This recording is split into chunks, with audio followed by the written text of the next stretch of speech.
In this video, I'm going to go over a classic scout weapon setup using the GK2 assault rifle and a couple of weapon setups with the boomstick shotgun. This video is intended for beginners and does not use overclocks. For the GK2, I like to set it up with faster reload speed, improved magazine capacity, improved weak point damage, and increased rate of fire. When it comes to the second tier of modifications, I'll pick extra damage if I'm playing solo, since I don't have to share ammo. If I'm playing with other people, I'll take expanded ammo capacity. Now, I'm going to briefly go over my reasoning for what weapon modifications I picked. Both improved accuracy and reduced recoil are mainly useful for when engaging bugs at a long distance. To mitigate the lack of these modifications, you can use burst fire like this.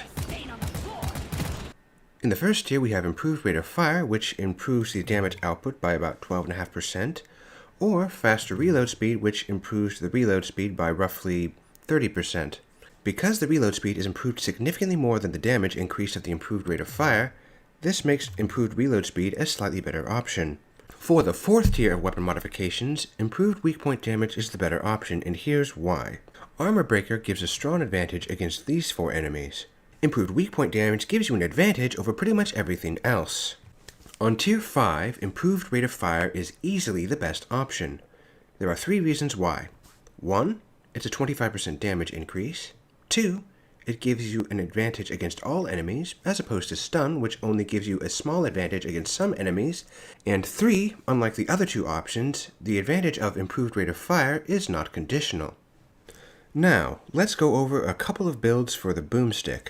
The first build is optimized for dealing with groups of grunts and swarmers. The second build is optimized against heavily armored and high health enemies. Here are the weapon modifications you'll want to pick for the first build. Expanded ammo bags in Tier 1, double trigger, extra pellets, super blow-through rounds, fire damage. Also, the IFG grenade is essential for this build. Here's my reasoning behind this build. You're going to want to pick 1 extra ammo perk because you are going to run out of ammo rather quickly if you don't. I prefer the extra damage from the pellets. In the second tier, double trigger is always going to be the better option. This is because you will end up reloading faster with double trigger since you can shoot your shots faster. Improved stun in the third tier is not a bad pick since it can be especially nice against high health enemies like Praetorians and Menaces, but I think the improved damage from the pellets is overall a better option. For the fifth tier, fire damage will be the best pick 90% of the time, since setting bugs on fire means you'll be able to finish off low health enemies without using extra ammo. Now, let me demonstrate why you want super blow-through rounds and IFG grenades. The IFG grenades can cause grunts to bunch up, making them highly susceptible to the effects of super blow-through rounds. This makes the boomstick ideal for clearing groups of grunts.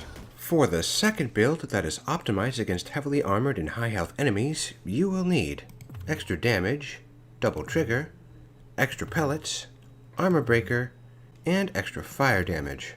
In this build, you're going to want to preserve your shotgun for high health enemies since you have less ammo. Also, your grenade choice isn't as crucial in this build like it is for the first build. Thanks for watching, and if you want to see more guides, please subscribe.